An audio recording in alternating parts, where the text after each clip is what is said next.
کہ ہر باشعور انسان کا اپنی زندگی میں کوئی مقصد، کوئی نسب العین، کوئی آدرش. یہ ہندی کا لفظ آدرش ہے، بڑا پیارا لفظ ہے.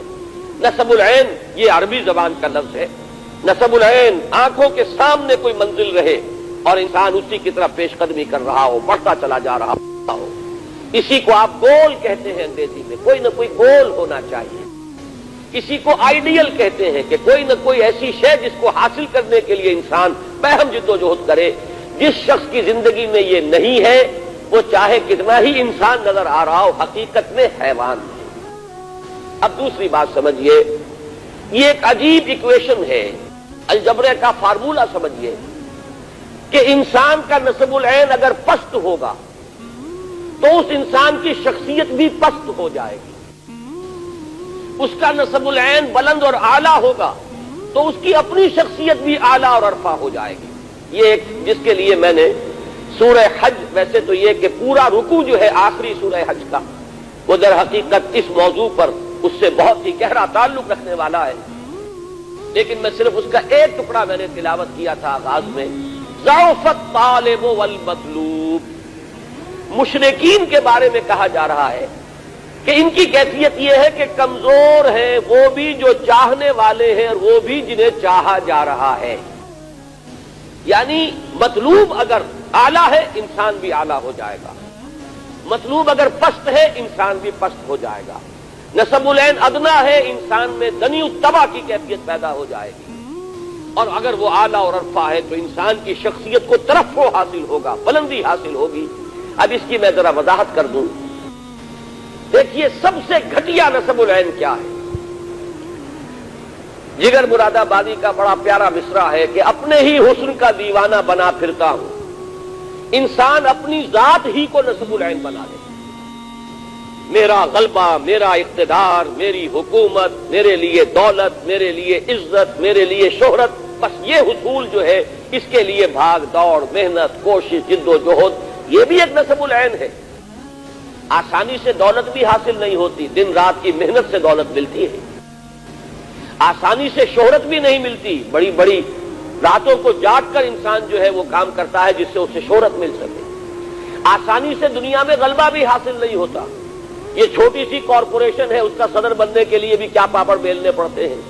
اور کوئی چھوٹا سا ملک ہو، اس کا صدر یا وزیر اعظم بننے کے لیے کیسے کیسے ہفت خاں طے کرنے پڑتے ہیں. تو آسان کام کوئی نہیں ہے اس میں سے. لیکن یہ بھی ایک نسب العین ہے. اپنی ذات، اپنا اقتدار، اپنا غلبہ، اپنی دولت، اپنی شہرت، ذاتی وجاہت، یہ بھی ایک نسب العین ہے. لیکن جس انسان کا یہ نسب العین ہوگا، اب آپ خود سوچ لیجئے، انتہائی دنی الطبع انسان ہوگا، انتہائی پست فطرت انسان ہوگا. وہ تو ہر معاملے میں دیکھے گا میرا مفاد کیا ہے. وہ کبھی اپنے قوم کی منفعت کو مقدم نہیں رکھے گا اپنے ذاتی مفاد پر. وہ کبھی اپنے وطن کی عزت کو مقدم نہیں رکھے گا اپنے ذاتی مفاد پر. وہ اپنے ذاتی مفاد کے لیے قوم کو بیچ دے گا، اپنے ذاتی اقتدار کے لیے ملک کے دو ٹکڑے کرا دے گا. وہ بڑے سے بڑی جو ہے وہ بازی لگانے کے لیے تیار ہو جائے گا، اس لیے کہ اس کا نسب العین ہے ذاتی اقتدار، اس کا نسب العین ہے. اور جس کو آپ جانتے ہیں بائی ہک اور بائی کروک.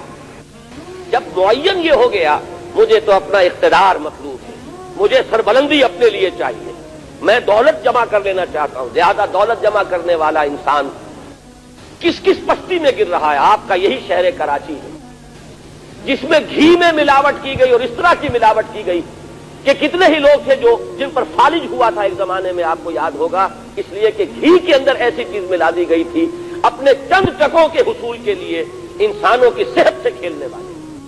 آج آپ کے ہاں وہ لوگ موجود ہیں جو ادویات کے اندر ملاوٹ کر رہے ہیں. میں کہا کرتا ہوں کہ ہو سکتا ہے کوئی غریب عورت اپنے گھر کے برتن بیچ کر گئی ہو اور وہ 15 روپے کے کیپسول خرید کے لائی ہو، 15 روپے کا ایک کیپسول، اس لیے کہ شوہر جو ہے زندگی اور موت کی کشمکش میں ہے، اس نے گھر کے برتن بیچے ہوں، لیکن اس کیپسول کے اندر بجائے اس دوا کے چوک بھرا ہوا ہو یا آٹا بھرا ہوا ہو.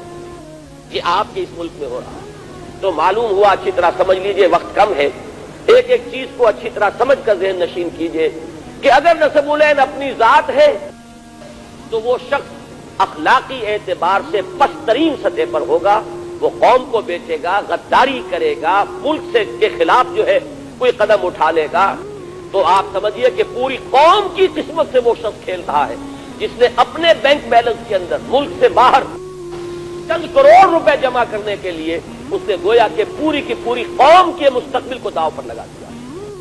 یہ سب منطقی نتیجے ہیں کہ اگر نسب العین ہی اپنی ذات ہے۔ اب مجھے یاد آ رہا ہے سورہ قصص کے آخر میں فرمایا تِلْكَ الدَّارُ الْآخِرَةُ نَجْعَلُهَا لِلَّذِينَ لَا يُرِيدُونَ عُلُوًّا فِي الْأَرْضِ وَلَا فَسَادًا۔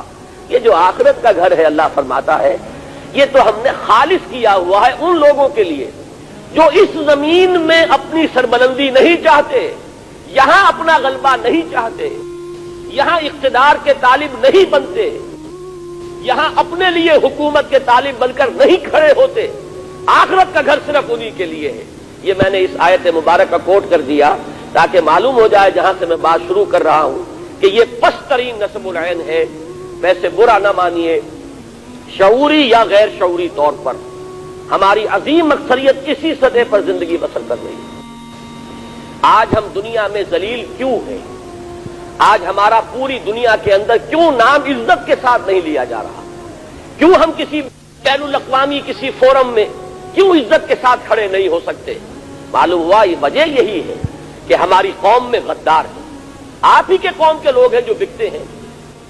یہ نقاب پوش آتے ہیں اور گولیاں برسا کر چلے جاتے ہیں اور پھر بھائی بھائی کے گریبان کو پکڑ لیتا ہے۔ لیکن یہ کون ہے؟ کہیں اور سے امپورٹ نہیں ہوئے ہیں، یہ چین یا روس سے نہیں آئے، آپ کے اسی ملک کے رہنے والے، آپ کے قوم کے افراد ہیں۔ بکنے والے لوگ اس معاشرے کے اندر موجود ہیں۔ وجہ کیا ہے؟ اصل شے ہے میرا مفاد، مجھے اتنے لاکھ روپے مل رہے ہیں، میرے لیے یہ منفعت ہے، مجھے یہ فائدہ نظر آ رہا ہے۔ یہی وجہ ہے کہ قومی اور ملکی سطح پر ہم اس وقت ذلیل و خوار ہیں۔ اس کی وجہ یہی ہے کہ ہم میں سے اکثر پاکستانی مسلمانوں کی اکثریت اگر گریبان میں جھانکے تو محسوس یہ ہوگا کہ ہمارے سامنے کوئی نسب العین نہیں، کوئی اعلیٰ آدرش نہیں، کوئی اونچا نسب العین نہیں۔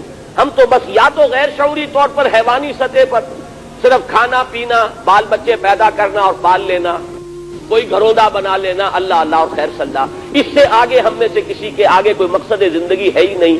یا تو ہم غیر شعوری طور پر اس سطح پر حیوانی سطح پر زندگی بسر کر رہے ہیں، اور جو لوگ چلت پھرت کرتے نظر آتے ہیں، بھاگ دوڑ کرتے نظر آتے ہیں، جو جلسے کرتے ہیں اور جو بڑے بڑے پوسٹر شائع کرتے ہیں، جن کی خبریں اخبارات میں چھپتی ہیں، ان کی اکثریت کا حال یہ ہے کہ ذاتی اقتدار، ذاتی غلبہ، ذاتی دولت مندی، ذاتی شہرت سے آگے ان کے سامنے نسب العین نہیں ہے، الا ماشاء اللہ۔ استثناءات ہوں گے، لیکن یہ کہ عربی کا ایک مقولہ ہے کہ حکم الاکثر حکم الکل، اکثر کی جو بات ہوتی ہے وہی کل کی شمار ہوگی۔ ہمارے پاس اس وقت اکثر و بیشتر لوگ جو ہے وہ اسی رہتے ہیں۔